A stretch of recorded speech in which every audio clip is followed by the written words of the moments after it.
Oi, oi, and we're back again.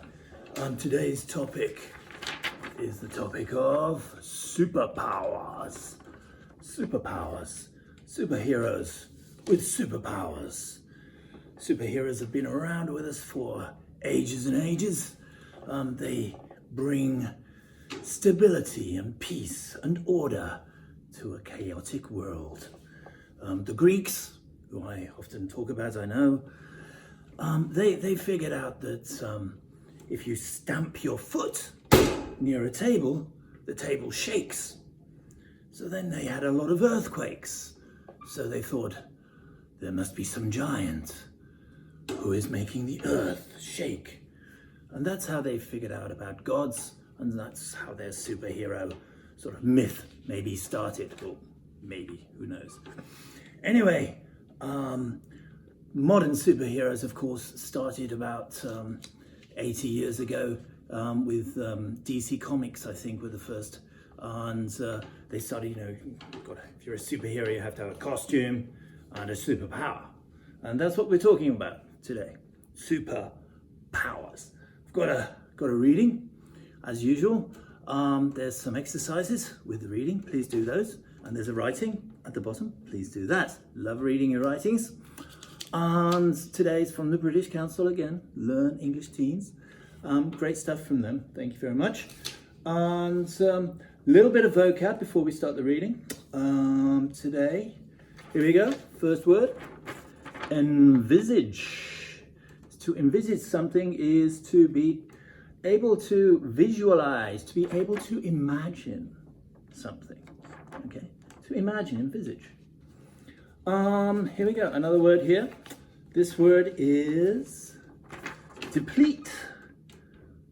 To deplete, that means to reduce. Yes, to become less or fewer. Okay, to deplete. Here's a word associated with superpowers, flying, soaring. You soar through the air like a bird. To soar. This is kind of the opposite of soar. Plunge. This is falling a very, very long way. To plunge. And finally, to fire your curiosity, we have the word ignite. Ignite literally means to set something on fire. To ignite, as I said, your interest or your curiosity. Now today we're going to do this reading, which I hope you have in front of you, or you're just listening to it. It's called Superpowers for a Super Life. There are A, B, C, and D. Now I'm not going to do that thing today where I get up and I bring another person in. I'm just going to bang on and read through it all, okay? And I'm not going to put on a voice any more funny than the one I'm already using. So I'm not going to use funny voices or funny accents. I apologize for that. Anyway, let's go. What do you think life would really be like if humans had certain superpowers? A says, if we boasted the superhuman ability to fly, we would no longer need to worry about plunging from balconies or tumbling out of trees. It would also have a significant impact on urban architecture, as buildings could soar up with no need for lifts, except when transporting heavy loads. In addition to the potential change in city landscapes, dwellings on the sides of steep cliffs and hills would become more accessible, which could affect property prices. I'm going off topic here. On the question of immortality, immortality is when you lose the ability to die, if that's an ability.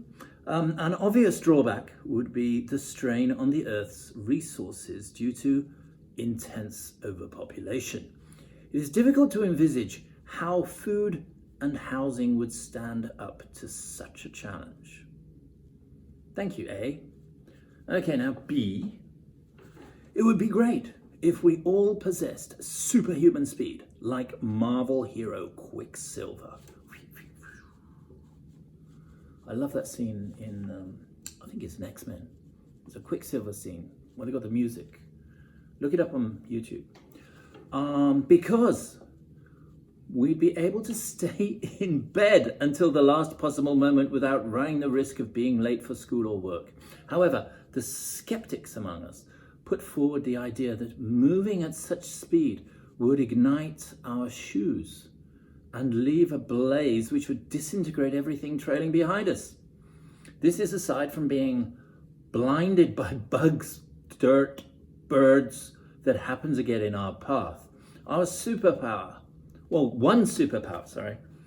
I'd like the superpower to be able to read. One superpower I'm not convinced by is immortality. Oh, you too? Human existence would become relentlessly monotonous and tedious.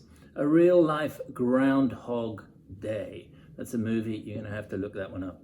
Furthermore, any once in a lifetime experience would probably lose their value. I must admit, I'm intrigued to know to what extent our perception of time would change. As it is, time appears to pass more quickly as we age. But what would happen if we lived for eternity? Now, that's an interesting question. I have some ideas about that, but another time. See, there are obvious pluses to humans being able to fly, such as a huge reduction in traffic congestion and pollution, not to mention more affordable travel expenses. Needless to say, it would not be without its complications. With the entire population racing around above the ground, some degree of air traffic control would be required to keep chaos at bay. However, we would be at even greater risk if we were able to run at super speed. Yes, you can imagine that. Not only would we destroy everything in our path, but direct collisions with objects or other people would undoubtedly be fatal. Yes, I don't know why I'm laughing. It's true though, isn't it? Look on the bright side. Perhaps with so many of us being obliterated on impact, overpopulation from immortality wouldn't be so likely. That's the bright side. Okay. D. We're on to D already. In my view, being able to fly would pose a security threat at both national and international level. Border protection would become a major concern, and countries would constantly need to patrol their airspace. It would be more difficult to protect individual properties too, which could increase the risk of burglary and personal safety. Air traffic would be inevitable in towns and cities to bring, air traffic control, would be inevitable in towns and cities to bring some order to the skies. With regard to immortality, there is no question it would deplete the planet of its resources, and the prospect of living in increasingly overcrowded conditions is far from appealing for most. My superpower, this is D, not mine. My superpower of choice would be the ability to move at superhuman speed with the necessary face and head protection to keep us intact. Tardy, that means late arrivals, would become a thing of the past. So there you go, these A, B's and C's, they've been banging on about being flying people and being super fast people and also being immortal people. On the website there's a few other ideas about superpowers, and I'm sure it's the sort of thing everybody daydreams about, I hope. And please send in an essay with your thoughts about what superpower would you like. Maybe it will come true. Well, thank you.